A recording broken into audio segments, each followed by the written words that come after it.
Tens of thousands of football fans came to Highbury. Electrifying.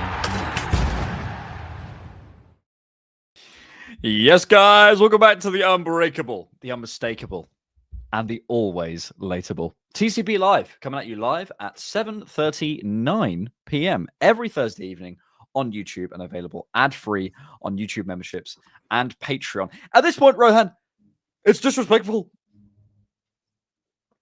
It's your fault. But it isn't my fault. You were given those beans. You persuaded me to trade away my cow for beans. And without those beans, there'd have been no stalk to get up to the Giants in the first place. Name the musical. Jack and the Beanstalk? No, Into the Woods. Welcome to the Cannon Podcast. About beans. I thought it's got to be Jack and the Beanstalk. Gotta be. Yeah. I met someone called, I won't reveal her first name, but A Bean the other day. Okay. And I thought, is it Mrs. Bean, Mr. Beans? She was Mrs. Bean, and I thought, should I ask? Because within stereotype, let's say, there would be a Mr. Bean, wouldn't there? Indeed. I guess that was the point of what I was saying. Welcome back to the Cannon Podcast Live, everybody. I hope you're doing very, very well. Arsenal are soaring, is the title. Rohan, I'm telling you, I'm so happy because I say it all the time, but last season doing pods, listen, we love chatting, we love it, but every single week there's injuries and we're getting like dodgy decisions as well, and we're trying to find things to think about of like, oh, what really is the problem? Might it be this? Might it be that? And I'm like, nope. It's the same as last week. The same as the week before. But then you feel yourself, you're like, people just getting bored. Like, well, yeah. It is what it is. It was very much a sort of string of podcasts of basically, so Arsenal played an 11 of Wojciech Szczesny coming out of retirement, 2 dogs at centre back, Bukayo Saka's hamstrings, left wing and right wing, and we're going, But maybe it's the central progression. Tierney left wing shifts, yeah. Jack Henry Francis is on the bench. I wonder if I wonder if it's our stadium. Maybe that's the problem. Maybe that's the stadium. So honestly, it's so good. We deserve this. We all deserve this. Everybody here in the Cannon community. Everybody. We actually do. Because also, probably if you watch the Cannon Podcast, you can stomach how much we love Mikel Arteta. And these Arteta sections. First time catching this live. Usually watch on my commute to uni. Love what you lads do. Keep it up. Thank you, Harvey. Come on, you gunners. What uni do you go to, Harvey? Be interesting, wouldn't it? Would it? Actually, it sounded a bit stalkerish, actually. Yeah, it did a little bit. Harvey, don't give this man your details. Harvey, if any nice men come up to you at university asking for your contact details, you say no. Damn right. Absolutely damn right. Thankful for the boys. I've seen the goals 4 times, says Oogie Boogie. Thank you for the music, the songs we're singing, and your super chat, Oogie Boogie. We want this evening to talk about the Bayern game. We'll probably talk about the Bayern game at some point. I want to run my Raya getting lobbed agenda. Yeah, we're going to have a chat about this. We're going to have a chat. No, I'm definitely right. And we're going to talk our top 5 games under Mikel Arteta. But first and foremost, Rohan. Yeah. Oh, Harvey says, do you want to know my address too? St. Mary's, Twickenham. What's the postcode, Harvey? Don't put that in. Please don't put that in. Do not do that, please. Yeah. Can we firstly talk about Joshua Kimmich's comments? Was it about the long balls? Have you ever heard a more butthurt man? He's a bit like that, though. It's not the first. He's a bit of a moaner. Yeah, he's a bit of a moaner. But usually, like the top athletes, well, not all of them, but a lot of them tend to moan a bit when they lose. So, I mean, yeah, you've kind of got to be a bad loser, right? But let me exactly. bring it up, and I'll read it in the tone of voice he said it. Joshua Kimmich says that Arsenal are not the best side Bayern Munich face this year, claiming the Germans' 3-1 Champions League defeat was, not a football game. Arsenal completely different. They rely on set pieces. They love to play long balls. They love to fight for second balls. It was a completely different game against PSG. It was more of a football game. Where? And do you know something, Joshua? Bayern Munich attempted more long balls in the match with 40 versus Arsenal 25 per BBC Sports Stats, and FB reports a similar trend: 78 for Bayern, 60 for Arsenal. We've got Grok involved. We got Grok to get this guy.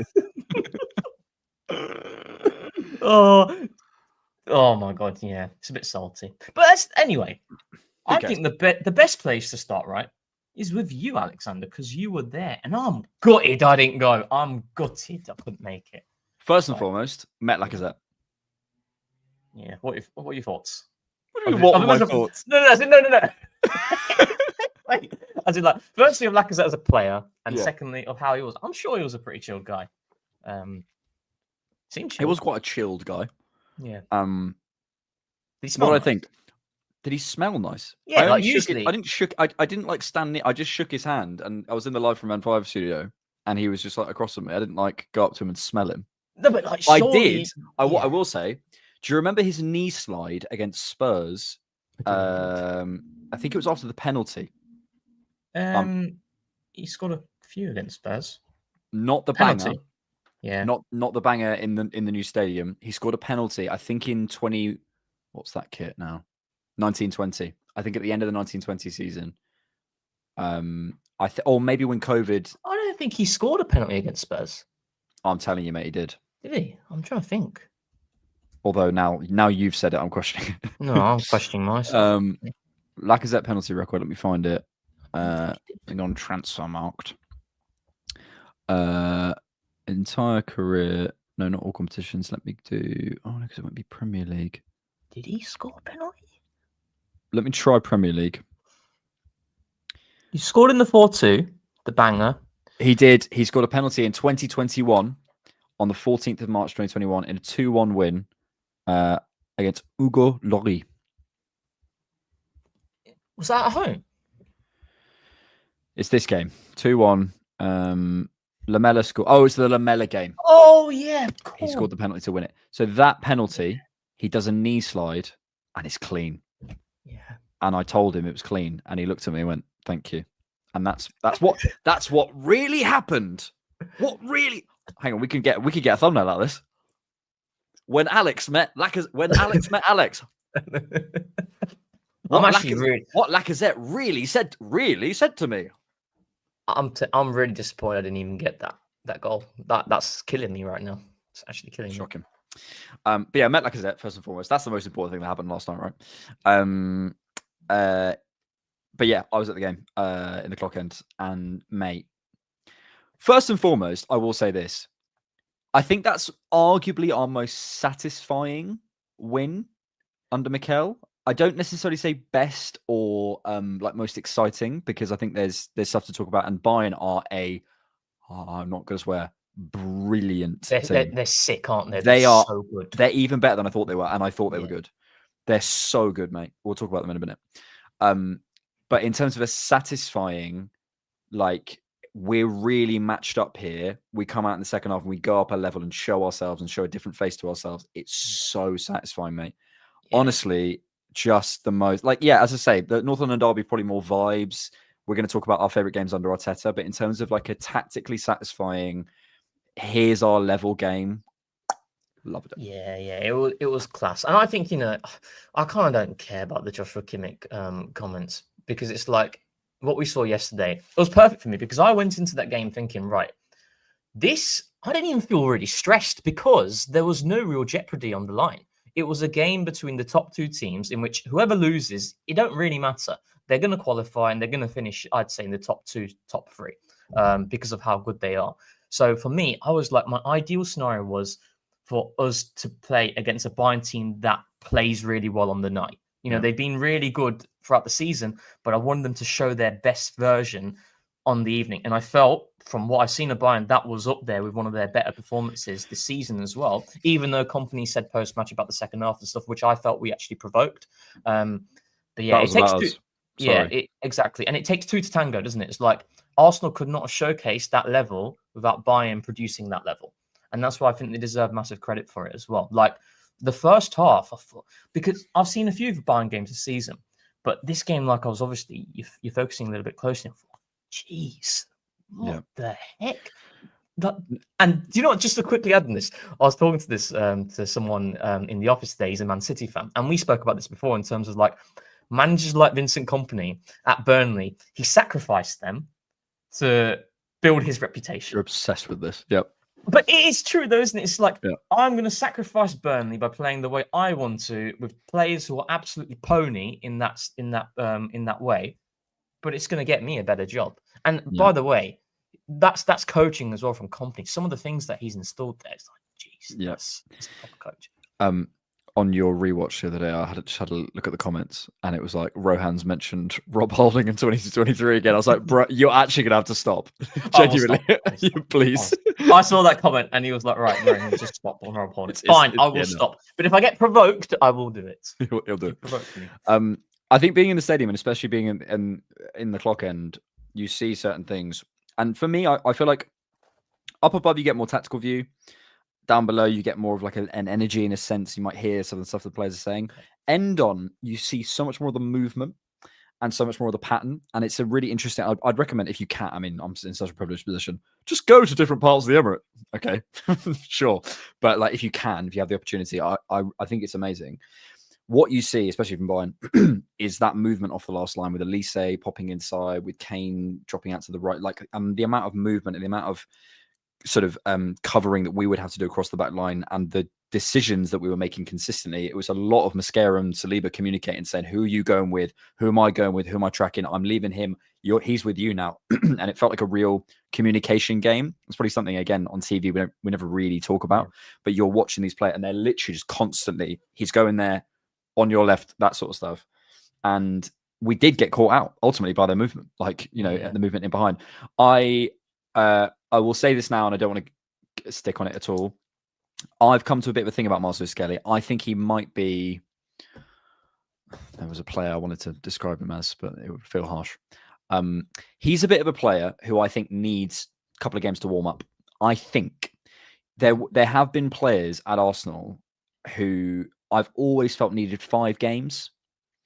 And I don't know if it's 5 games. I think he might need 3. And I felt it this season. I could be wrong. But when you're trying to categorize a play and you're like, because once he got in that rhythm last season, he was unstoppable, mate. Mm-hmm. But that's not the level. What he was showing last night isn't. And I know you could just say, he's jumping in out of the cold. I do think there's an element against best team in the world. Fairs. Maybe it is that. But I've been watching him this season when he has come in for little cameos against, did he play against Brighton? He started the Brighton game. Like that. I even thought then, I don't think it's about the level. I think he needs a bit of time, but I'm not going to go into that because, again, it's just not relevant. But yeah, I thought we dealt really well with their movement. I thought we communicated fantastically. I thought the big shift for me as well, mate, at the second half was how brave we were stepping up. Mosquera, he was brave in the first half. He was like in their penalty box going after them, and we matched them. Declan Rice, I don't know if you saw his interview with CBS, where Thierry Henry asked him a really interesting question. He talks about like the tactical preparation they did, and we'll talk about that in a second. And then Carragher just goes, "Oh, do you think you're better than Caicedo?" So boring. Yeah. And he is. Obviously he is. It's just not even it's not a debate. Obviously he is. You had your little thing on there. God. I've got to do it again on Saturday. I'm doing Saturday social? I'm doing another Chelsea. You do the combined 11 and all that. Anyway. Caicedo would be in my 11, but he's not over Rice. Yeah, I mean the Caicedo thing. It's more like Caicedo versus Zubamendi, exactly, and then Rice versus. And he kind of said that in interview. Anyway, he said the day after the North London derby, Mikel showed them all how Bayern pressed, the movement, the man-to-man element of it, and I love that I felt like first half we kind of avoided it more than anything by going long. By I think trying to work it wide a bit more. Second half, we're going to match you, and we just went for. We did not let them turn. We literally just went straight up. I was watching Kimmich. He's trying to trying to turn, and Mosquera's just like on his back. Yeah. Loved it. So good. I need to watch it back because obviously, as the first watch, I'm not really bothered about like the finer details. Second watch, I'll watch it and I'll see the things back. But it's like in the first half, the problem is so when you press man to man, you have to be committed.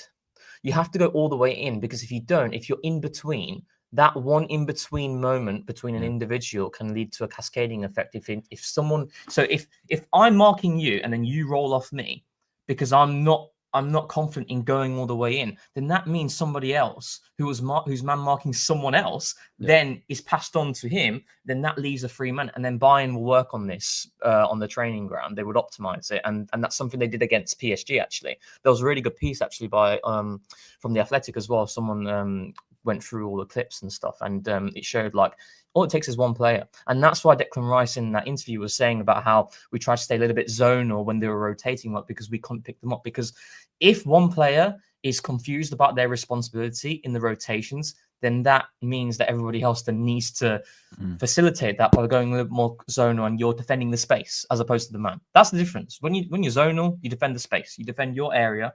Whereas man-to-man is you've got to be committed. And that's why you saw in the second half where we were a lot more consistent with it, where Mosquera was going all the way in. And also, I think I saw the running numbers as well after the game, where Marino was top, Mosquera, Saliba, and Jonathan Tah was top as well. Jonathan Tah was doing the job that Saliba or Mosquera were doing for us. So it just shows the running demands that are required to play this sort of game. It was crazy. Like, and I feel like the rotations that they had, that's what Rice was alluding to, how demanding it is. And what we did really well. So one of the things against man-to-man teams is, like, you'll see Timber, he starts deeper and he's got Gnabry on him, who's his man, and then he will ghost in behind quickly on the last line. The benefit of that is when Saka then drops in and he takes the fullback out. If Timber then moves on the last line, he's then got space. He's got space, but also it's the matchup. He's 1v1 against Gnabry in an attacking scenario. That is a lot more favourable to us than Timber attacking the fullback. Yeah. So it's like, it's timing your moments. Like if Timber just hanged on the last line, then the fullback would take him on because they pass on that responsibility. Gnabry would say, right, I'm passing that on to you because he's already high and I can take the player who comes short.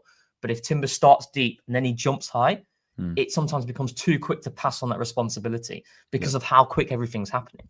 So there's so many nuances to it as well. And it's crazy. Like I was just watching that in awe, thinking this team is just it's incredible how quick it's able to adapt, like in game.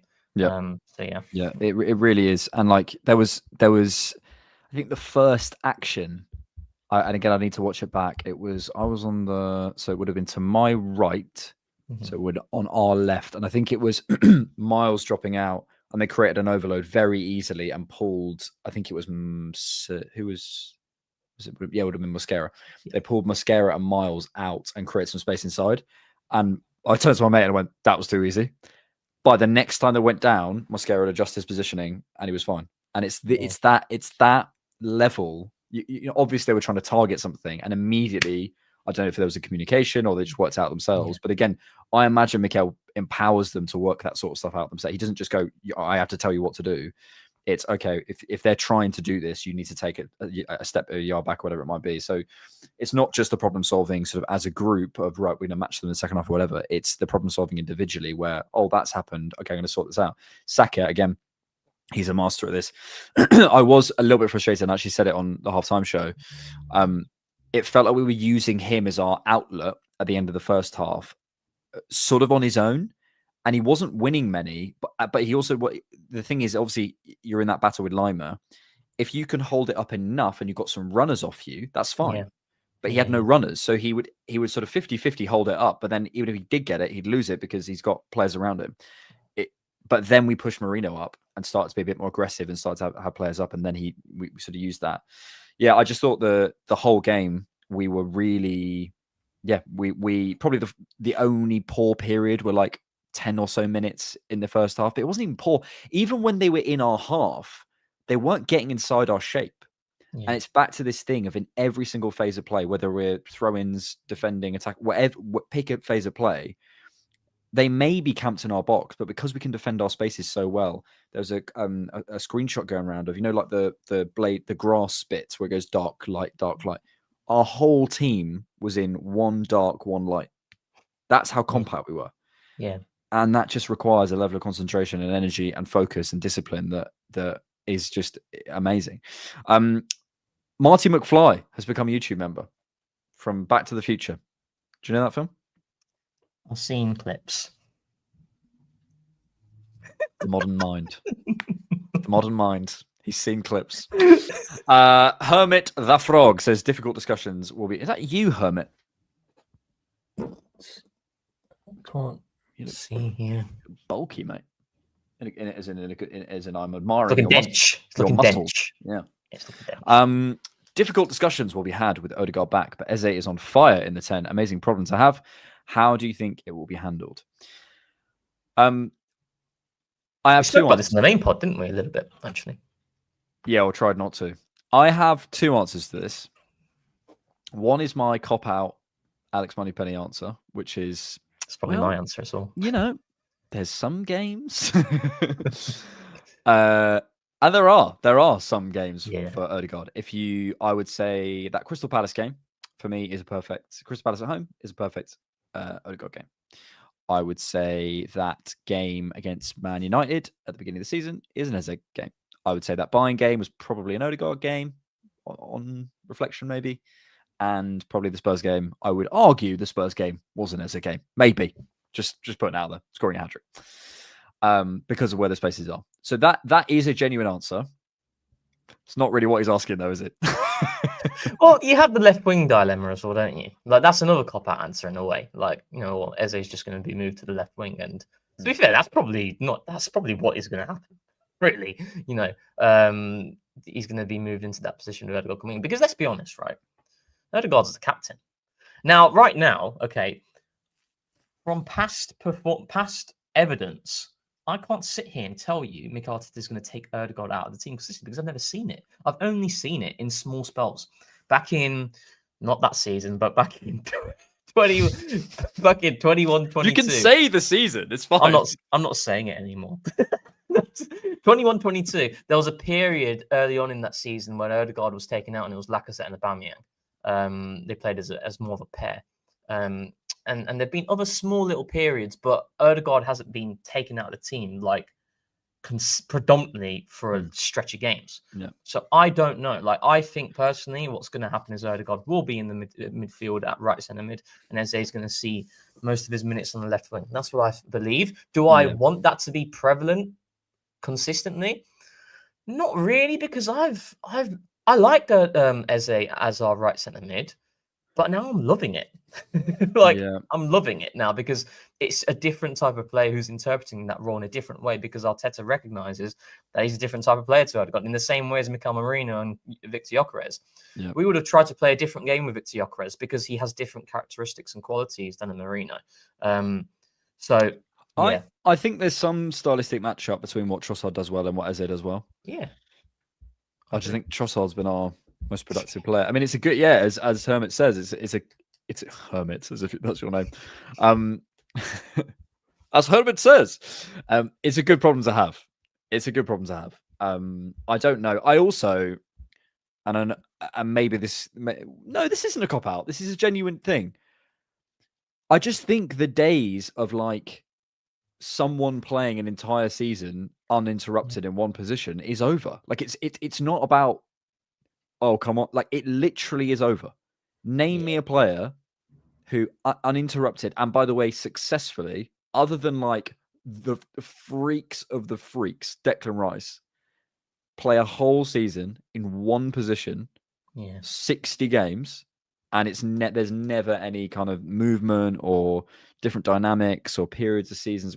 It's almost like we're going to have to go, right, Trossard's out now. We've had a good sort of 10-game sample of that Trossard Calafiori thing, and now we try and find something else. Try and find a different dynamic. And also, because of how well analysed everyone is now, it's sort of like that. That sort of probably makes sense. If I was doing opposition analysis in Arsenal now and they were playing Trossard, I would be looking at that dynamic between him and Calafiori and what are their patterns and what's their understanding of each other and trying to stop that, because that's a big part of stopping Arsenal. So there is a natural evolution to it.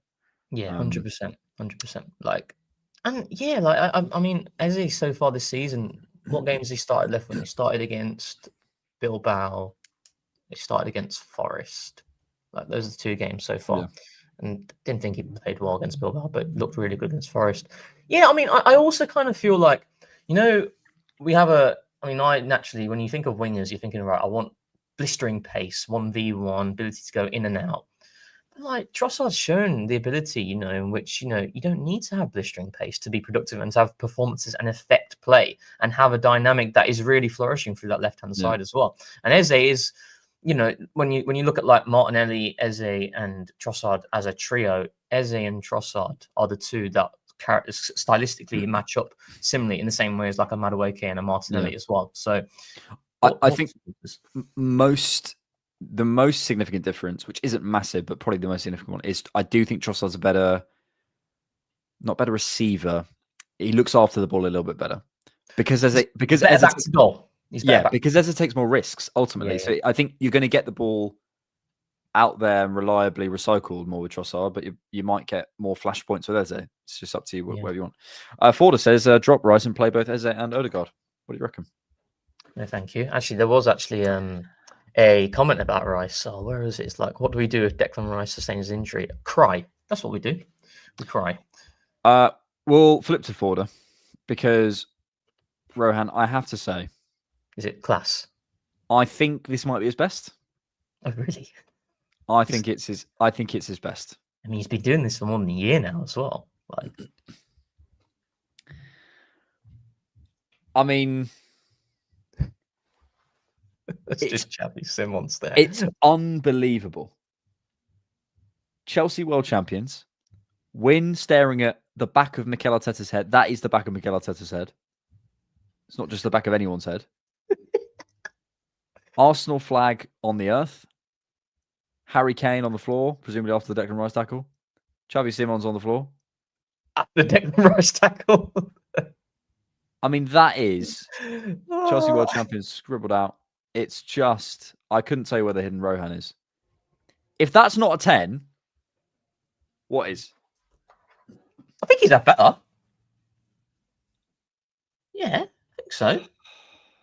Like that GTA one, still banging. That GTA one back in the day. Really like. What more can this guy do to impress you? Do you know the thing is like I don't know how constructing these must be super difficult as well because I don't know how hard it is. And there you are. There you are. I need to delete that picture from existence. That's a 10 for me. I'll give it a 9. 40 you've cooked.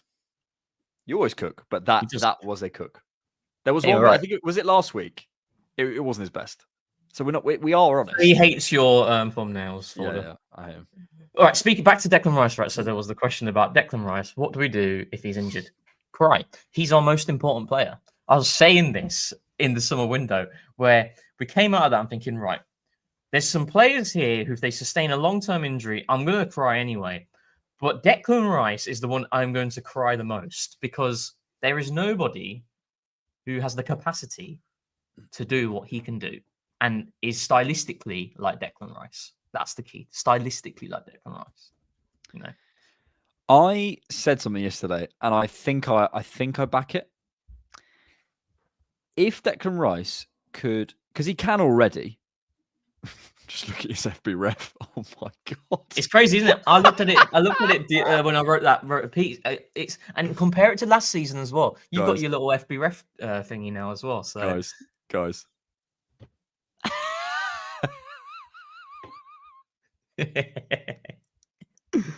Hang on, I've got an ad. I mean, there's like 3 bars that aren't green, and these are all volume based. Yeah, it's nuts, isn't it? I said I think he's like the perfect footballer, basically.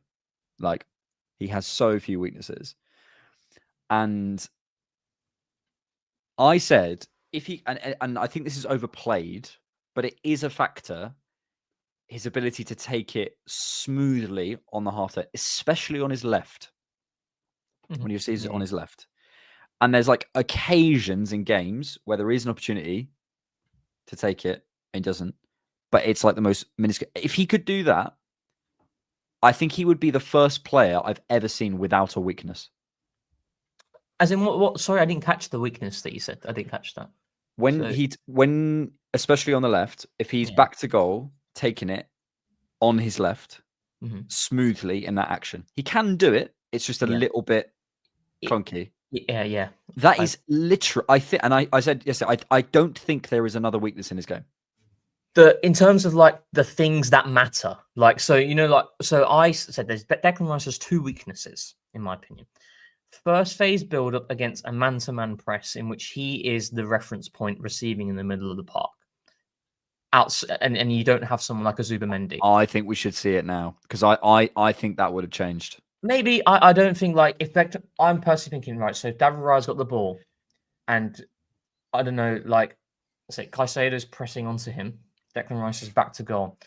Declan Rice, I don't think is someone who's going to weave out of that situation. That's the one area I'd say Caicedo has over Declan Rice. So because Caicedo was in that De Zerbi team and he was so good at it, and he does it for Chelsea as well. When he receives the ball from the goalkeeper, he does a quick shimmy and he evades the player, and it's such a risky move, but he does it consistently. That's not something I think Declan Rice has to his game right now, whereas someone like Zubamendi does have that. And when he talked about Zubamendi in that post-match press conference, the interview that he did yesterday, he was talking about Zubamendi in first phase build-up and how good he is. He just given the ball and he's going to be fine in the situation. Don't think Declan Rice is the most comfortable there. I think Declan Rice will play the wall pass. So Raya plays it to him and you'll play it to Saliba or you'll play it to Gabriel. Don't think he's going to be someone who's going to take it under pressure back to goal and then turn.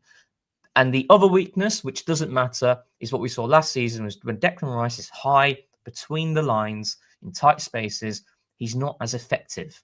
Like, he's not going to move like a Pedri or a Musiala, or those sorts of players. But that doesn't matter because it's irrelevant. He doesn't need to do that. So he's only got one real weakness, I'd say. And again, within the things he's actually going to be asked to do. Yeah, I still think in that Caicedo thing you mentioned, I still think I'd be curious to see it now, like a season or two later. Yeah. I take your point, but yeah, right now, I've never seen anything like it. Like in terms of a player almost with no weakness. It's not no weakness, and like he's not really the best at anything. He's like the best in the world at like 15 and other things. Yeah. The thing is, though, we've always wanted him. Me and you, George, we've always wanted Declan Rice because when we saw him. When you watch him at West Ham, you just see a player who's got it all. When he played again, the amount of times he had those long busting runs against us for West Ham, where he just break through from back to front. He's quality. We need an understudy. I'm getting stressed about Declan Rice injury because even towards the end of the game, he's still running like a madman, thinking, "Goodness me, just chill out now, mate." I was like, chill. So these are all of the £100 million signings, £100 million or more signings in the history of football. So Neymar's top, then Mbappe, Coutinho, Dembele, Hazard, Isak, Wirtz, Jude Bellingham, Caicedo, Felix, Griezmann, Fernandes, Ronaldo, Rish, and Jack Grealish. I wish I'd said what I thought publicly. Lawrence McKenna will back me up. I had a big debate with him once about Wirtz is a good player. He's not worth that money. And he was like, say it on camera. I was like, no, because that's a trap. Because I should have said it. Yeah, it's a lesson. You got to back yourself. Well, it's still early days though, right? Yeah. By the way, Florian Wirtz is a brilliant player. He's not worth that money, but he's a brilliant player. But he can't control the fee. I think there's an argument to say Neymar, he's not worth that money. I think he probably wouldn't be worth 100 million for PSG, but I think it's, in terms of value for money, no, Neymar. If the question is a binary, was he value for money, yes or no? I would say no to Neymar. Okay. Who's worth 166 million? But then we could say that who's worth 198 million as well. Yeah. I would just personally look at it as like, were they successes or not? And not going too much on the fee. Like taking the fee into account, but were they successes? I'd say Neymar was a success. I think Mbappe, that was the Real Madrid fee, right? 166 has to be. No, that's the one from Monaco to PSG. Oh, was it? Yeah, because Real Madrid one was free. Like Neymar, like I appreciate he didn't win the Ballon d'Or, he didn't win the Champions League, but he was like one of their best players for 7 years. Like He's one of the best players I've ever seen, talent-wise. Yeah. But I think in terms of a play, is there any other player there other than Declan Rice? I think you could put. I know we say half price. I think you could say 175 million for Declan Rice, and I'd say that's probably about value. Yeah. Is there anyone else who you'd go? You could add 70 million to their fee, and they would still be worth it. That's a fair argument because that Ousmane Dembele fee was again to That was the Barca. Barca, yeah, that was from Dortmund to Barca. Hazard was the Real Madrid. Yeah. Coutinho was They Barca. absolutely swindled. Yeah, Chelsea swindled them. Hazard was a disaster for Real Madrid. So Griezmann, that was the Cristiano, I think, was the Juventus one. Yeah, that was the Juventus in the one. chat. So Bellingham, I think you could add maybe 20 or so mil, and you'd be all right. Yeah, he did win the league and the Champions League, but I think there's a little bit in terms of the performance of the player. He still needs to do more though, Bellingham. Yeah. So yeah, like Enzo Fernandez is. I mean, I think he's playing really well this season, but still, like, yeah, it's crazy money. Caicedo, I'll tell you what, I think he's been class. I think he's been outstanding for Chelsea. Like, I think he's been good. I think he's such a good player. Yeah. But it's crazy, like, I mean, I'd include Caicedo in this as well. Like players like Caicedo and Declan Rice, the fee is not talked about. That's the biggest compliment you can give to a midfielder, like a midfielder, because there is the classic, like, you talk to 100 football fans, and a lot of them will say, "Oh, midfielders shouldn't be worth 100 million. You shouldn't pay 100 million for midfielders." It's very like an archaic mindset. It's like forwards need to be that money. Yeah. Nobody would bat an eyelid on the fees from those two. And it'll be, by the way, it'll be defenders in about 10 years.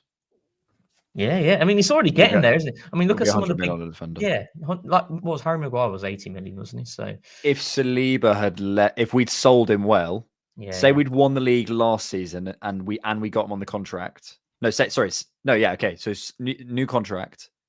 Okay, I suppose if we sold Saliba next summer, I think we get 100 mil for him. Well, if you said if Saliba didn't play for Arsenal, if we look at selling history from other clubs who've been top sellers. Like if he was at Chelsea and he was playing like he was, and Chelsea were basically Arsenal, easy. Yeah. So someone put Gvardiol in the chat. This is one of those things, and 75, I think. Yeah, it's so funny with fees because you end up I thought Hincapié was more expensive than Ben White, but he wasn't. It's just in my mind, I'd seen Hincapié's written as in euros and Ben White's in pounds.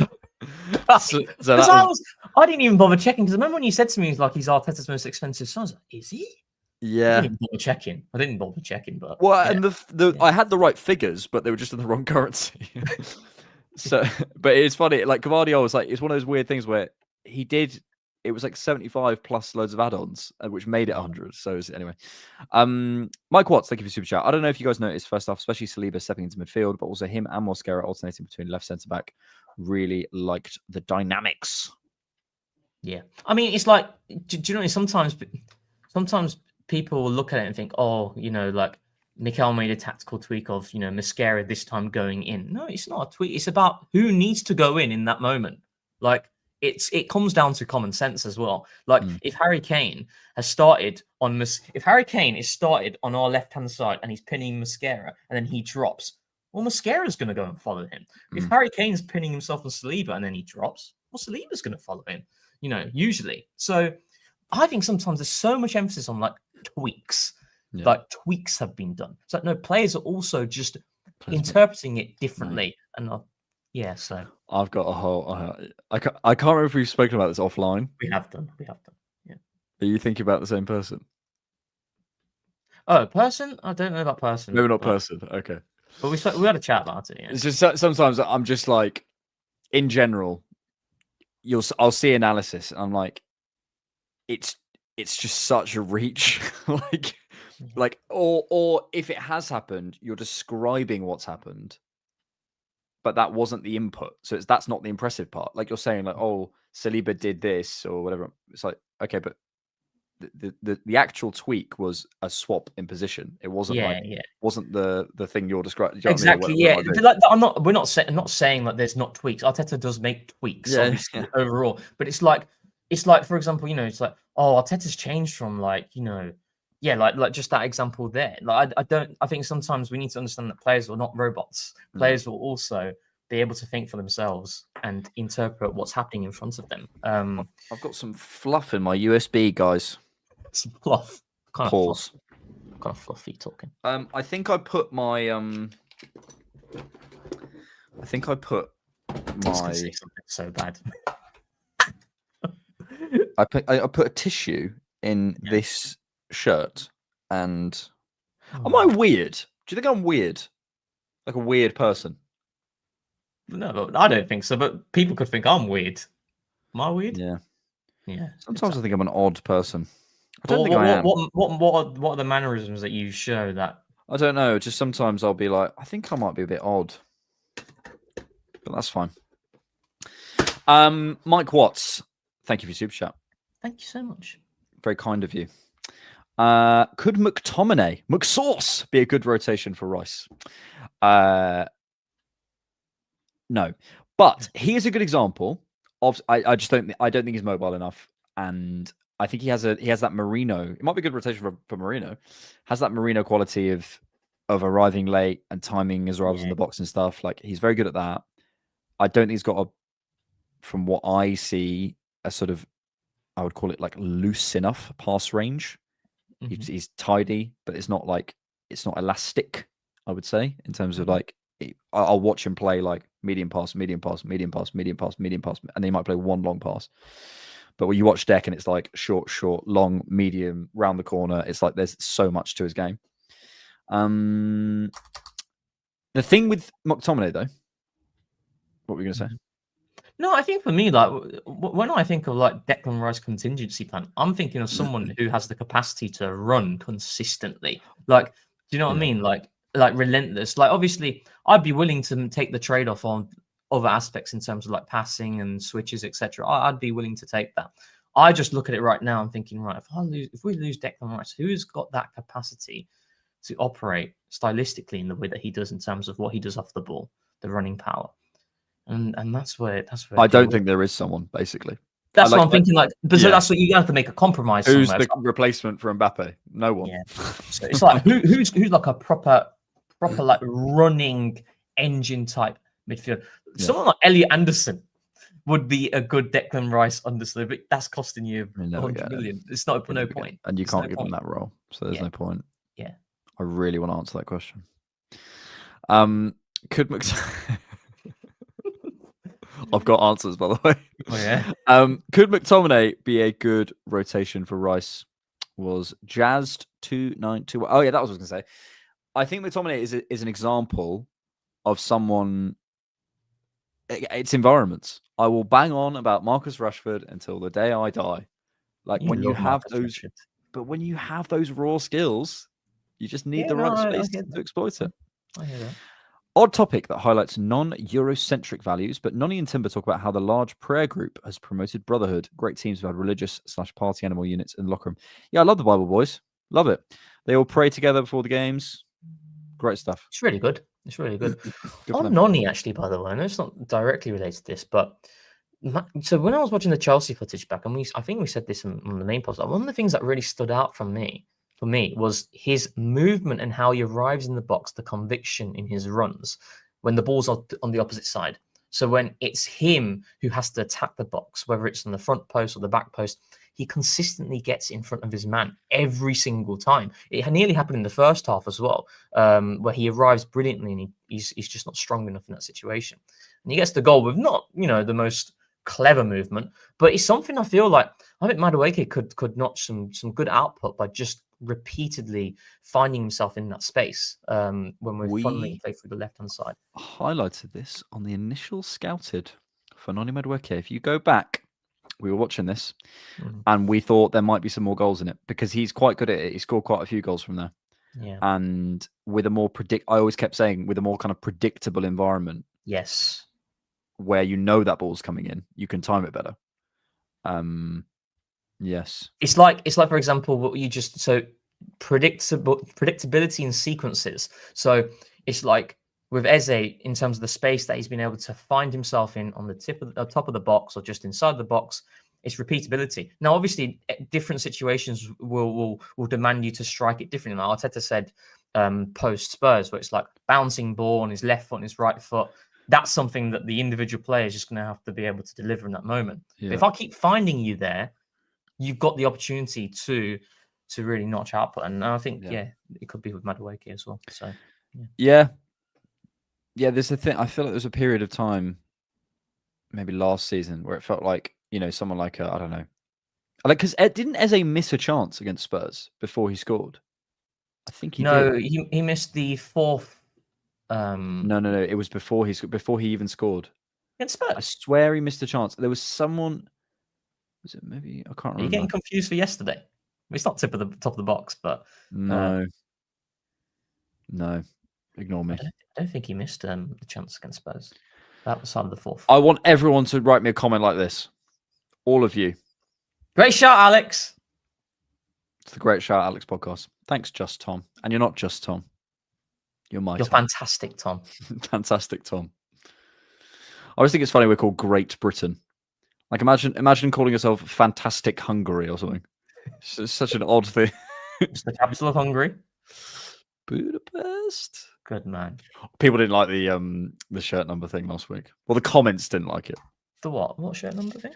When I was showing off about shirt numbers. What was wrong with that? It was classic YouTube comments though, where it was like one person was like, "Oh, 37 was this person," and the next person going, "I hate when they skip this section." What does that prove? You can't please everybody. Right. Bayern was good. We're happy with that. Yeah. Should you have the Raya discourse? Okay. All I was saying. Every time I laugh at it every time now. I finish work, I check Twitter, and I've probably seen maybe 8 occasions where you're the first tweet. I see about 500 comments more. Oh, God's sake. It's because, you know what it is? It's because I speak my mind. And I admit when I'm wrong. I might be slightly wrong. I don't think you said anything like that. Here's my take. Here's my take.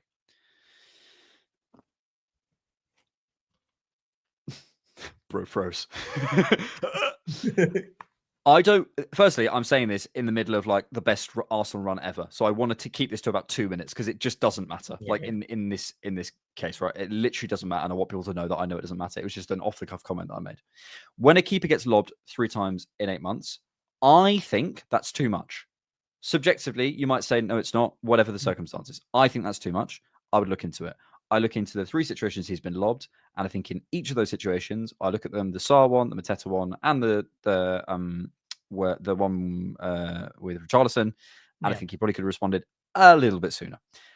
I understand the huge benefits. So people are going to say, you don't understand the benefits. No, I do understand.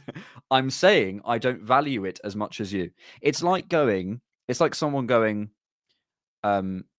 you need to wear a coat outside. No, I'm fine. No, but it's cold outside. No, I know it's cold. I'm not going to wear a coat. No, but it's cold outside. No, I know it's cold out. I just don't want to wear a coat. I value it differently than you. I have a different body temperature to you in this sense. I think that's more than I would be comfortable with.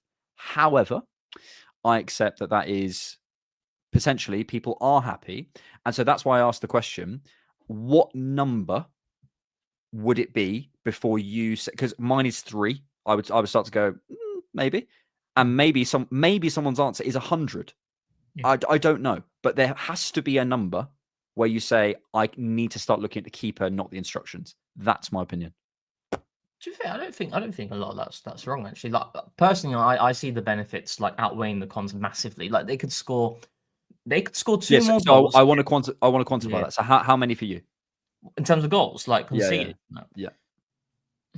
I don't know an exact number, but I just don't think it's a likely goal that can happen. Okay, but this is the sticking point. I think there has to be a number. We have Well, to. if it's happening like every month or every 2 months, right? Okay. Then I'll be concerned. But I think what it is, right, is we have to accept that Raya is a little bit on the shorter side of a goalkeeper. Mhm. So that is the only real criticism that I have of it. But that's a criticism that I don't really care about, because the way I see it is, for me, it just won't happen consistently. Like, I'm very confident in that, because one, it requires someone to lose the ball in that situation, which is really careless, and nobody will usually lose the ball there. And two, it requires a player to hit it with perfect precision, like perfect. It's, for me, it's variance. So, like, when you have like a sample of 100 games, right? We could do it from the moment Raya started in goal for Arsenal to now, and you Yeah, look at that's that fair. sample size. We've conceded. So well, I hear what you're saying, because it's quite fresh in the memory, because the Mateta one happened towards the back end of last season, and the Saar one happened in preseason and obviously recently. But I look at it beyond that. I look at it from the moment Raya came, which is the way that he has been playing. So when you look at it from that lens, it's very close. It's very close to negligible. So I actually don't think your criticism there is, because you understand the benefits. You've acknowledged that. Yeah. I think if there is a criticism on Raya, it's effectively his height. Unless there's something to do with how quickly he reacts when the possession is lost. Maybe he could be quicker in terms of responding and getting back. But ultimately, like, I saw a comment on my feed, it's like, Courtois wouldn't have let that goal in, or Neuer wouldn't have let that goal. I was like, yeah, but they're taller. It's like, Yeah. Well, I can't stretch him out. So I think your point about going back to the start of Raya's time at Arsenal, because he has been playing aggressively high, is a good one, and that's fair. My original point on the post was basically, if it happens 3 times in 8 months, people are going to talk about it, so I get it. But so it's just happened quickly. But again, I'm going to move off this because it's such a minor issue. It's such a minor issue. Yeah. And I know that, as I said, and people in the comments going, "Why are you making this an issue?" I know, and B, I also understand the reason why we do it. It's I'll get Sea Dog on. Anyway, let's move on, because we're in the middle of an unbelievable run. I'll get Seaman in the pod. Get Seaman on, and he'll school me. Seaman says, right. He's got the best laugh, by the way, out of any footballer. It's like, yeah. It's brilliant. Yeah. Rohan. Yes. We're going to pick our best 5, our top 5 ever Mikel Arteta games, or games under Mikel Arteta. I feel like we've done this before, but in a different guise. I think we did it more than a year ago. I think we did. Yeah. So go on. So we can look at your hand up as if we're like in class. We can look at it in different ways, right? Are we going with? Because when you messaged me about it, I said, like, I'm thinking about best performances, not like best feeling. I was thinking more best performances. It's all tied in, my friend. You've got to make the argument. Here's what we're gonna do. Yeah. Guys in the audience. We are going to reveal from 5 to 1. Yep. Our best game. And then we're going to make the list between mine and Rohan's. We're not going to. We'll give our numbers. So 5, and you'll do 5, 4, 4, 3, 2, 1, and then we'll try and make the list, and we'll get the audience involved. Yeah, we'll get challenges as well. Maybe challenges as well. Exactly, my friend. So it is time. In time-honored TCP Live tradition, Pages is back. This is what I do for a job, by the way. Look at this. If it ain't broke, yeah, it ain't broke, don't fix it. If it ain't broke, mate, don't fix it. I'll do a table. Yes. Let me do. I love a bit of Pages as well. Oh, I love a Pages. I'll do one of those. Let's do game. No, because I imagine we'll have some similar games. Yeah. Alex, Rohan, position. Oh, position. Oh. As in the thing. I'm gonna try. Yeah. Okay.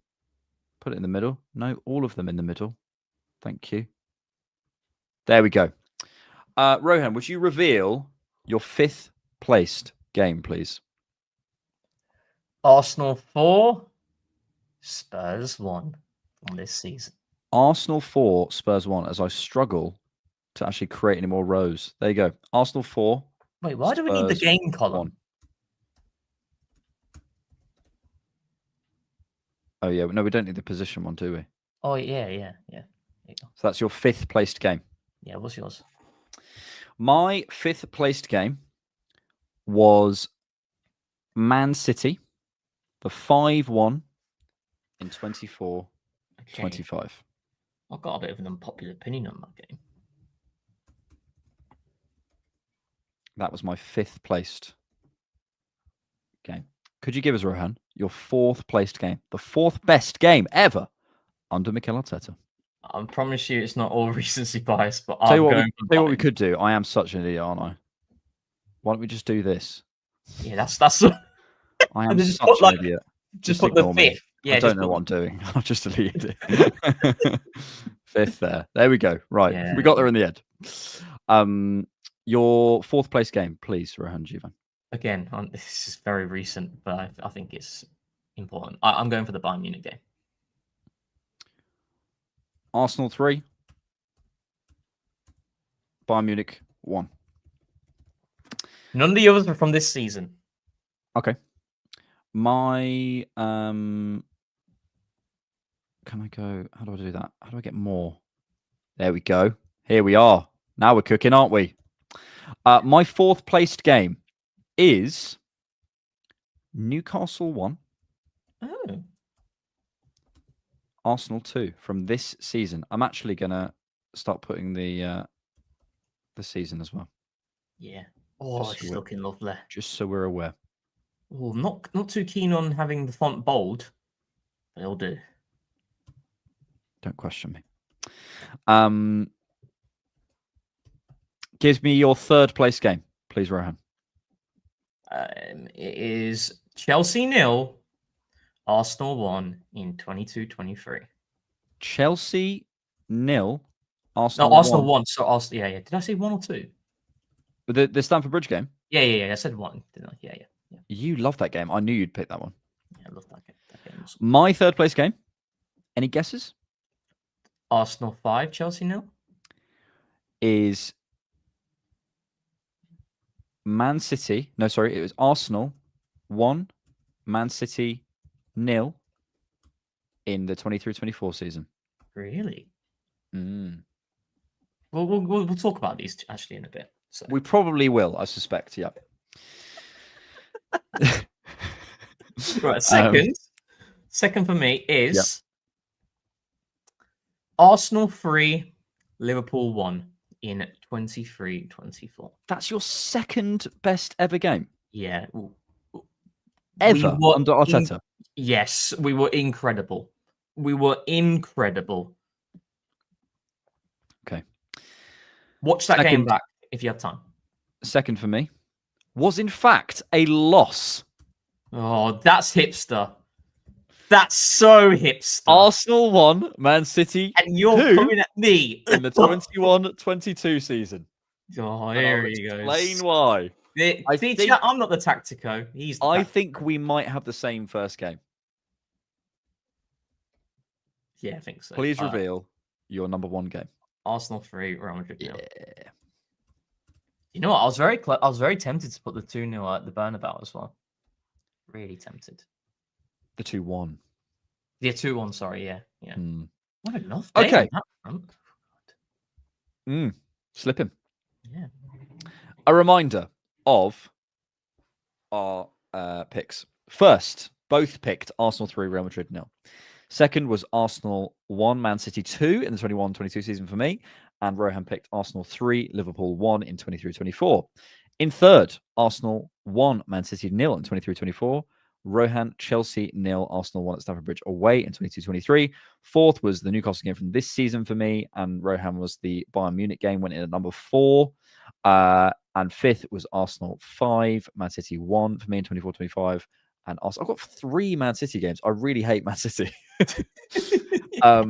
And you picked Arsenal 4, Spurs 1. Yeah, I think I'm already not liking my list.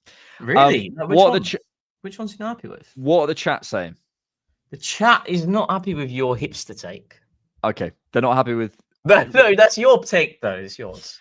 So I think we go through, and I think we just take challenges straight away.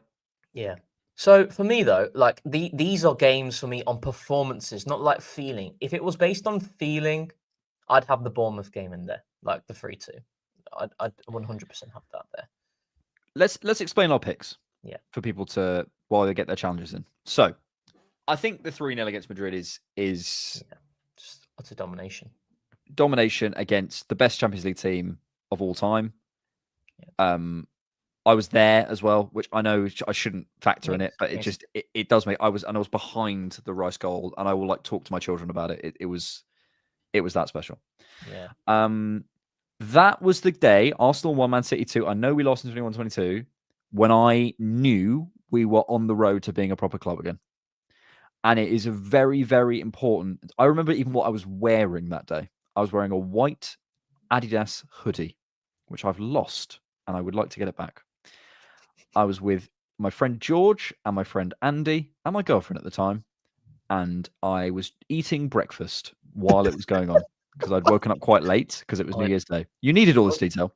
It was a 12:30 kickoff, wasn't it? As well? It was a 12:30 kickoff. I knew from that day we were competitive again because we matched Pep Guardiola's Man City, who, by the way, were at consider what the idea of Pep's City now compared to Pep City then. I didn't even think it was possible to get near them. Yeah.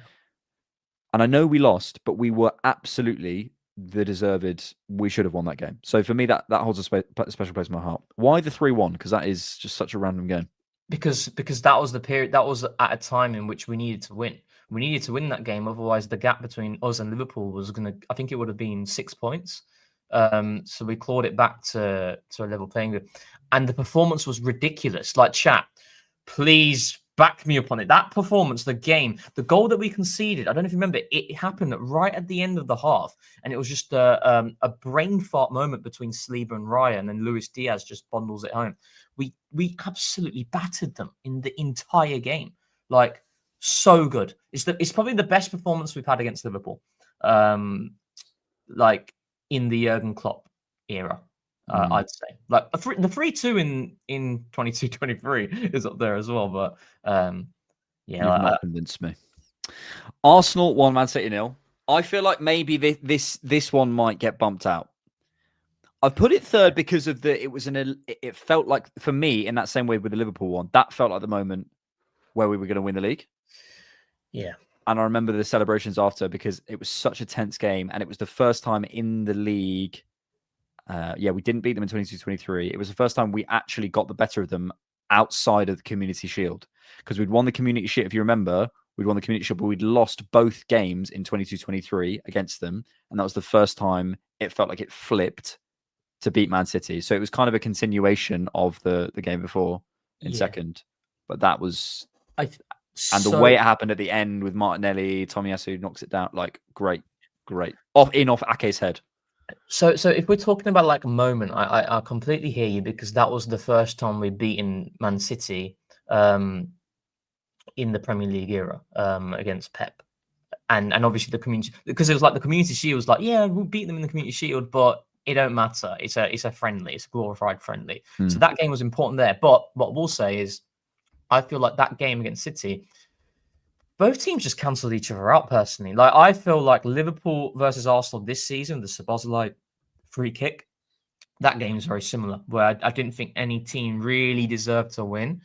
And it was a game of a moment. And that's why I didn't have it as highly rated as you. And I don't really have a City. I wouldn't say any City game for me. No City game.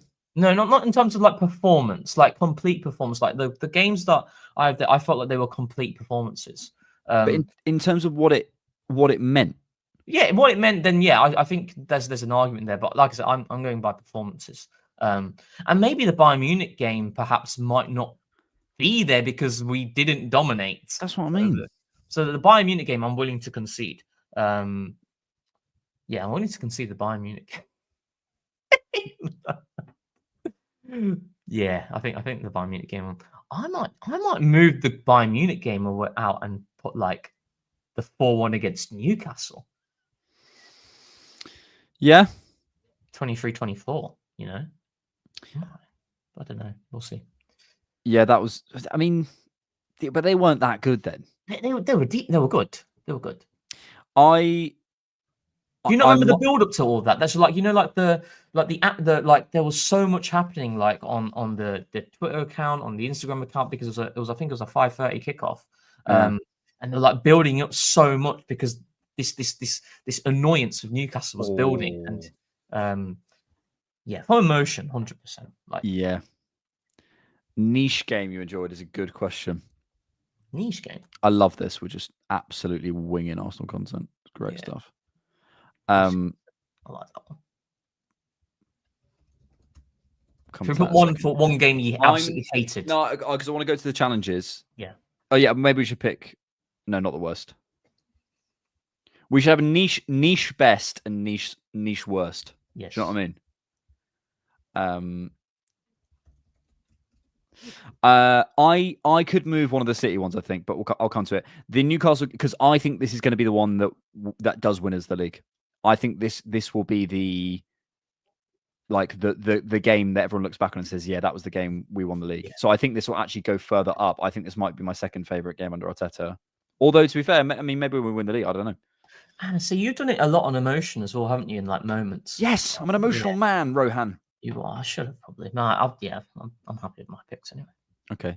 And the 5-1 against Man City. I think I need to move one of the Man City ones. I think let's take some challenges. Yeah, I don't think that Man City. I don't think that was a 5-1 game. The Man City. Like, I thought. Yeah, and also they weren't that. The reason I put it fifth is they weren't actually very good. I personally also didn't feel we played well. We played well. We deserved to win. But I think like what was more impressive was the Community Shield. Was that one? I'd even argue that 1-0 was more impressive in terms of like performance. Yeah, because but just because we were more matched though. Yeah. And then you edged them. Pause. But I think for 5-1, like emotion vibes, yeah, for sure. The Chelsea 5-0 is a proper shout as well. Yeah. That it's a lot of games though. A lot of games. My main man 90 says challenge Sheffield United versus Arsenal 23-24 6-0. Just constant possession and relentless ball winning. Yeah, I think for me it doesn't kind of tick either box. It didn't feel like a. And they're rubbish, weren't they? They were rubbish, and it felt like we were winning anyway, regardless of that game.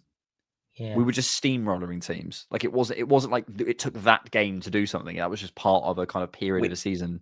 We were in our like 6-0 against West Ham, 5-0 against Burnley. Yeah, we were in flow state. Yeah, we're in flow state. Benji Dunce. Niche pick, Luton 3, Arsenal 4.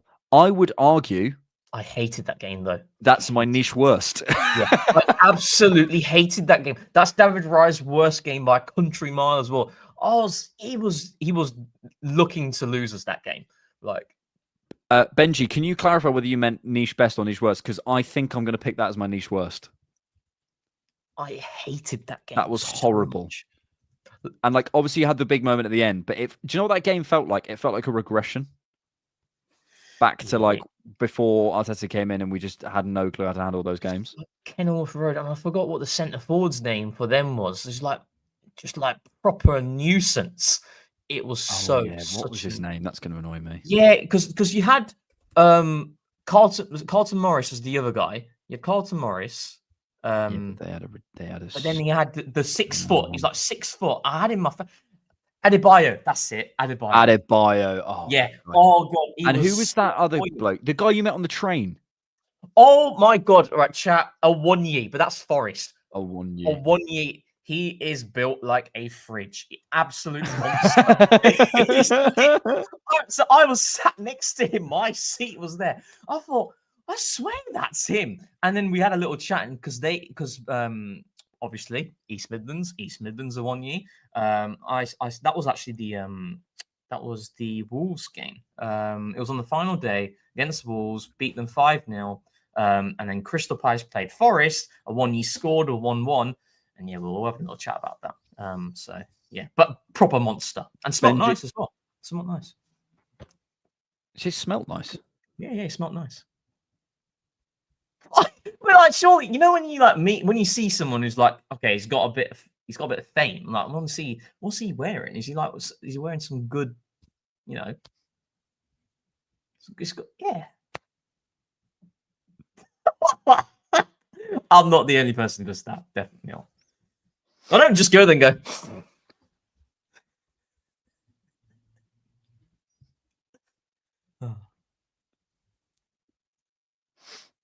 Niche worst, actually. Niche worst. I might put that Forest game. Which one? Yeah, which one's quite No, few, do you know what? Yeah. I'm Luton. Yeah, that was a rash decision. I don't think it's niche worst. It's not the worst. Like we're talking just worst. just pain.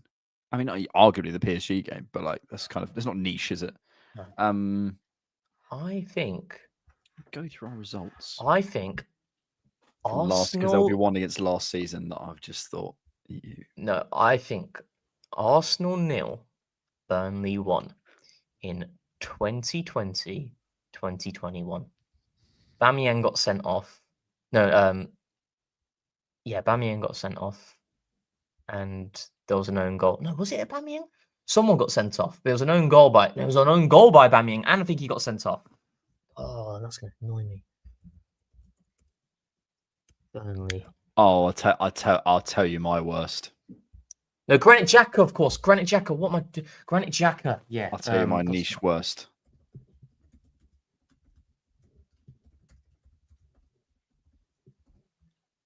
Jared Bowen. Do you know what? That game we could have been put. Yeah. Was horrible. No, I think this has to be it. That has to be it. Yeah. I think because I'm a United fan, obviously.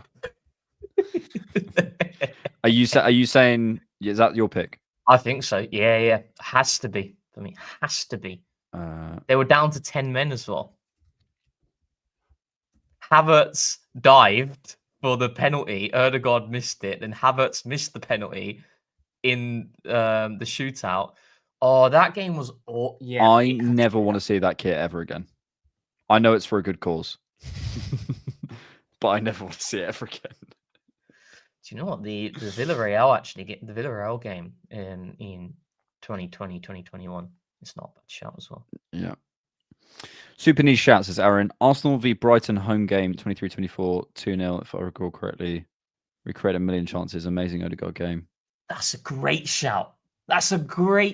Jesus and Havertz scored in that game. Did Havertz score like on the transition or something? Yes, he did. And then Jesus scored when I think it was Jason Steele came out and him and Van der Heck got in a bit of a hand. Van der Heck flicked it on to Jesus at the back and he headed in an empty net. Brighton should have scored at 1-0 though. It was like Mitoma, like really good chance. I remember watching that in Thailand on my phone. Yeah, I like that. Oh, that 2-2. Oh, I tell you what might be up there for niche worst. No, the West Ham game was probably was the game where Martinelli's toe got ruled offside. We scored the winner with Saka. Oh, against Fulham. Against Fulham. That was last season. Season. There's some bad ones, you know. What about Villa away? What about Villa at home? No, I'll tell you mine. I'll tell you my worst. Let me just check the score that day because I don't want to embarrass myself. But I will tell you my worst. Hang on. Tell me the score. I want to guess it. Okay. End of 22-23. Yeah. Oh, I know it now. We played Brighton. Yeah, I know. You've told me about it. I know because of the whole day. Yeah, right. I was in Blackpool.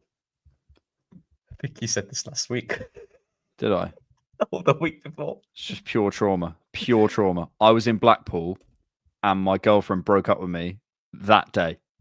On the day we lost 3-0 to Brighton and effectively the title dreams were over. That was the worst day of my life. Up there. It was awful. We got absolutely. Yeah, it was a Colwell gave a masterclass on the ball on that day. Yeah, remember it very well. It was when what's his face? It was when Kivior he went down quite easily. It's when Mitoma was Yeah, he cooked Ben White. He absolutely cooked him. Oh, Niche God, yeah. best. Niche best. Mm. Do you know what I really liked? Go on. This is very niche. 21-22, Arsenal 3, Aston Villa 1 at home. I don't remember that. It was the Smith Rowe. It was the goal. It was the time. It was the game in which Jamie Carragher was like, Spit out. Smith Rowe is the best player running with the ball. In the Oh, league. yeah. Okay. That was a lovely game. Probably not my best, but You want to pick that one? I don't know. But let's brainstorm. What was the game where Havertz got the penalty? It was away at Bournemouth. Okay, what isn't just? But what penalty? Like, in what context? When he started the season terribly, and he got the pen, and it was like just pure vibes down at Bournemouth. Yeah, so that game. My other favourite team. Yeah, what was that game? Against Bournemouth, no? But What what are you year was talking- in what? Oh, what 23, year? 24? Yeah, Oh, no, what so year? what was the score? What was the score? It was 4-0. It's 4-0 that game. I'll pick that one, even though it's against my other favourite team. Yeah, we had 2 penalties in that game. Right, give me a niche best, otherwise the format doesn't work. I'm willing to change, but I'll go with that Aston Villa one for now. At home, Yeah, like 21-22. But I don't know if that. Arsenal It was 3-0. 3-1. It was 3-1. 3-1. Jacob Ramsey scored a banger. Do you Right. know what? That's not a bad shout, actually. But I didn't really enjoy it because of how stressful it was. We want some challenges. We need to. I would be open to moving out one of the City ones. 4-2 at the Bridge is a great shout. Oh, that was a good game. Yeah, Eddie scored 2. You had Smith Rowe score, and Saka scored the pen. Doesn't get my top 5, but that's probably my second niche best. Yeah.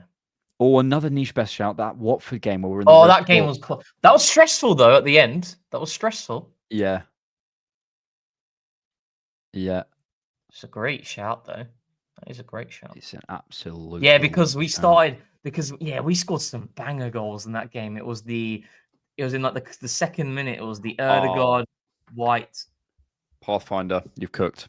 That 5-0. That was better than that. That was better than that 5-0. Yeah. Do you know Arsenal what? 5, Chelsea 0. Was it ended 23-24? Yeah. Can you replace Bayern for me with that as well? Yeah, I was toying with either that or the That one. 1-0. Yeah, there you go, sorted. So you got 2 against Chelsea. Yeah. I've got 2 against City. You got Madrid, Liverpool, Arsenal, Chelsea, Spurs, Villa, United. Decent. Madrid, City, Newcastle, Chelsea, Bournemouth, Brighton. Random list. I want some more like niche picks for the best and worst. No, not worst, best. I'm going to add a category as well. Most forgettable Arsenal game. Basically, if Rohan doesn't remember it. Well, yeah, go on then. The most forgettable game. I mean, it's ironic because no one will be able to remember it. But what is the most forgettable game that we played under Mikel Arteta? There is. I think you would have forgot about this one. Go It on. was in 2020, 2021. We played Fulham at home and it was 1-1. Eddie Nketiah scored a last-minute equaliser. Say that again. In 2020, 2021, Yeah. Arsenal played Fulham. Yeah. And away or at home? It was at home, sorry. Yeah, it was a 1-1. Gabriel gave a penalty away. Went 1 goal behind. And then in the last minute, Eddie Nketiah scored an equaliser. The equaliser. Don't remember it.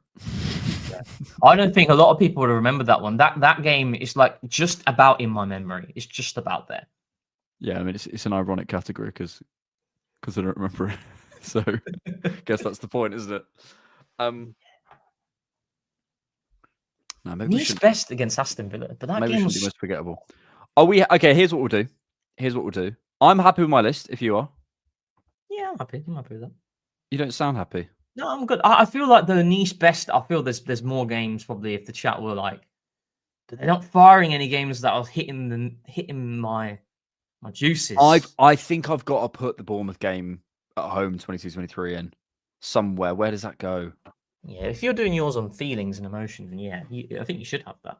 I think. I don't why you got 2-1 against Man City. We lost that game. Forget about it. Yeah, but it was like that was the game I believed. I should have put the Boxing Day game then. Yeah. That's your game. That's my list. I think the Bournemouth, and I can't put it in niche best. I can't put Reece Nelson's winner in niche best as one of the most famous moments. No. I do remember that game, Forder, because I think we played either the week before or week after we played Newcastle and beat them 3-0 at home. That. Cedric absolutely cooked in that game. Here, ladies and gents, boys and girls, is what we're going to do.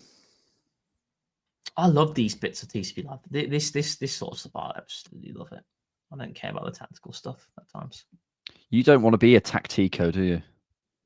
Really I want to be known as the versatile guy. No, pigeon yourself. Right.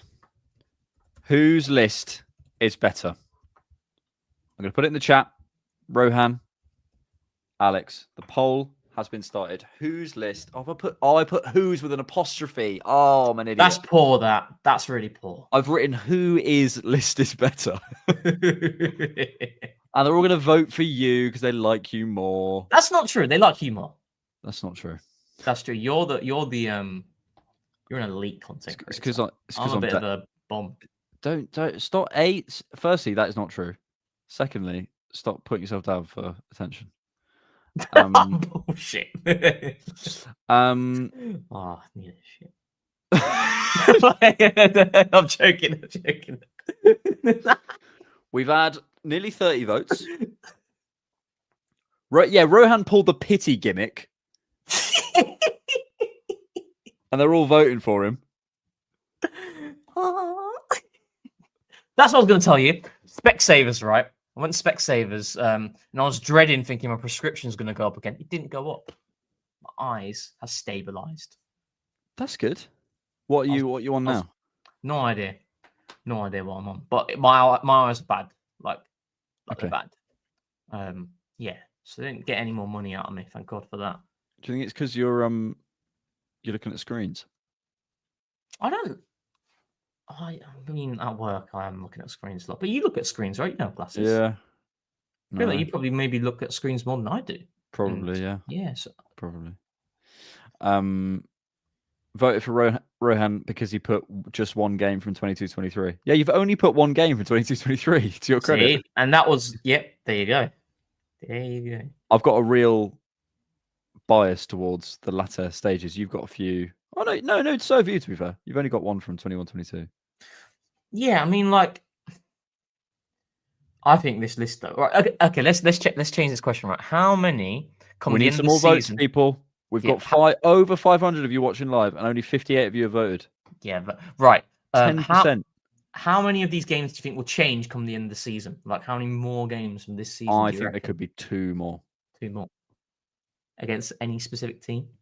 Well, more that, like, actually, yeah, maybe more that it's some that's been knocked out. Like maybe the Newcastle game's been knocked, because at the moment that feels to me like the game we won it. Yeah. No, I buy that logic with you when you're going with like emotion, like moments. That's what I think the 2-1 against Man City is not. It's not a bad shot. I'm going to end it at 100 votes. So if you want it to end, you got to vote. Also hit the like button, please. There's over 500 of you watching live, and only 118 of you have hit the like button. Smash that like button, guys. And rate us on Spotify. Smash the like button. Come on, guys. Yeah. Not sure we're going to get 100 votes. It's because everyone's watching us in the background while they're doing other things. Let's get 75. 3, 2. I was 77. There you go. Ending the poll. The winner, with 65% of the vote, is Rohan Juve. See, but I think we've done yourself a disservice there, because maybe we should have had above game Alex and Rohan.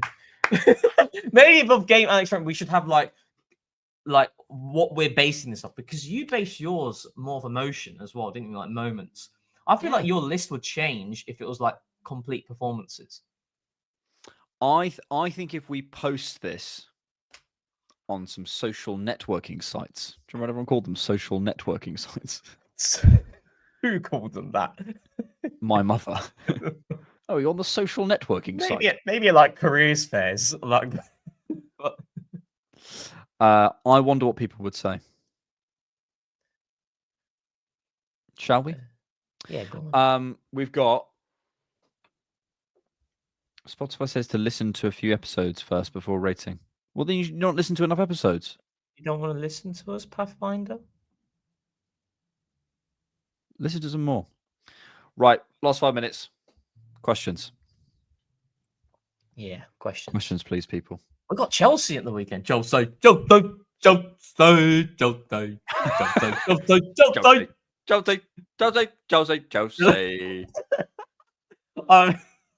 It's so hilarious. It's just Come on, Cole Palmer. Come on, Esteval. Did you see the I think it was a Chelsea account where they had like the Chelsea tifo and then the Arsenal tifo, and like James just put and they was trying to like gloat how their tifo was better. But literally, if you looked at the pictures, it's like the Arsenal one is streets ahead, and James put like he thought it was tweeted from an Arsenal account. I thought James B. James C. James C. Oh yeah. Who's our James in this context? Yeah. James C. James C. I've known for a long time. So. Oh, he's got the tifo as his header. That looks very nice. That tifo's class, wasn't it? Oh, against Spurs. Romero and Van der Ven, just seen this stat, have conceded more goals in the last 4 days than Arsenal have the entire season.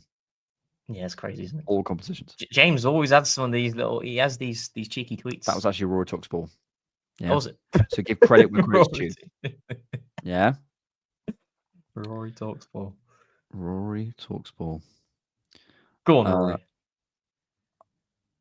I haven't seen it.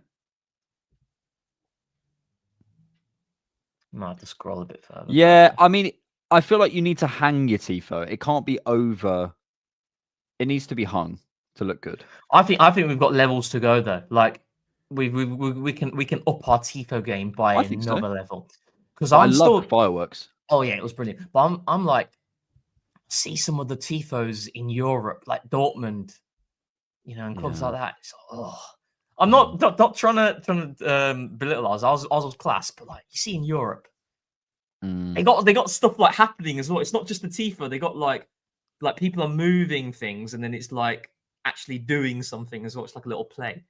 I like it. Really You did, but that's fine.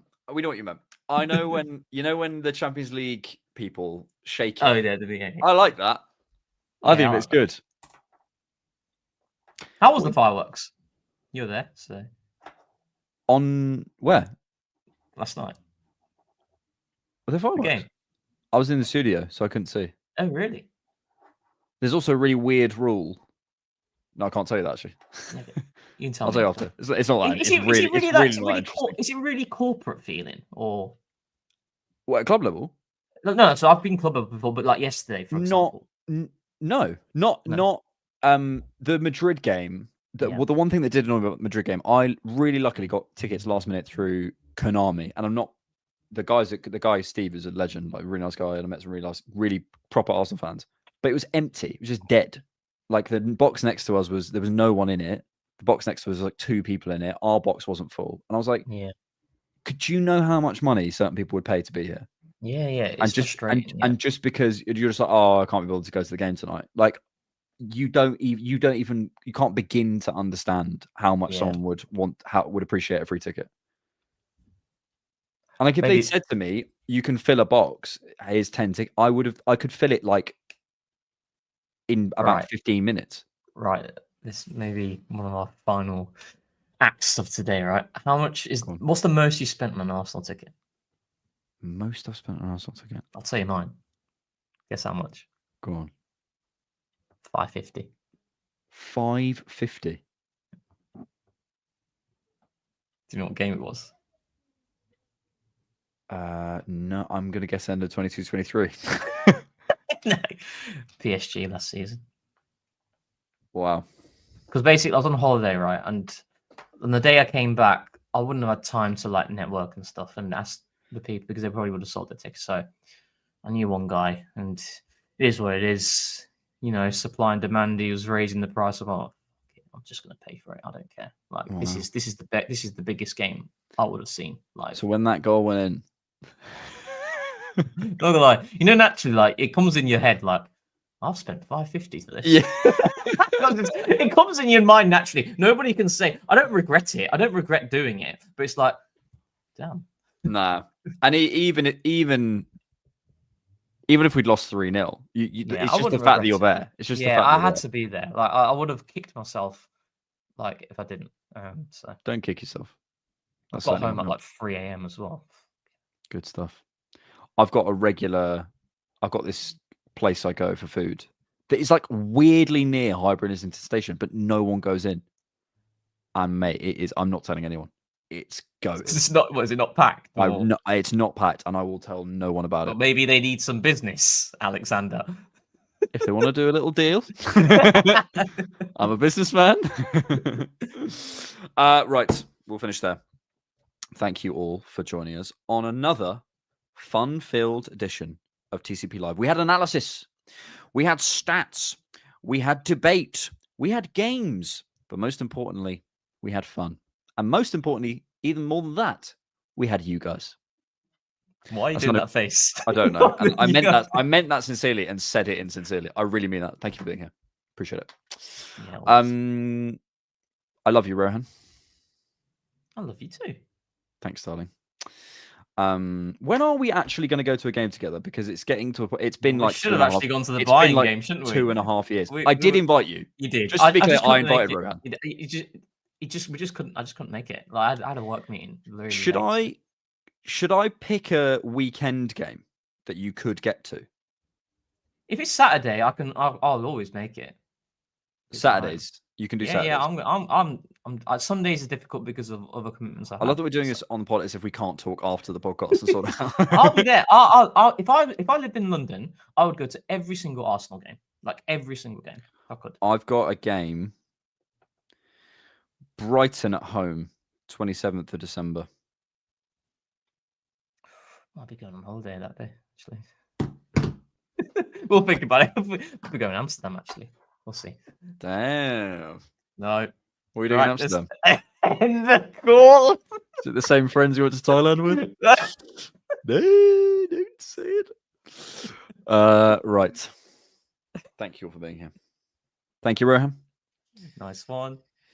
Thank you so much for watching, as always. And thanks for keeping Arsenal. Tens of thousands of football fans came to Highbury. This was one kind of queue the ladies thoroughly enjoyed. Electrifying. Electrifying. Inspiration.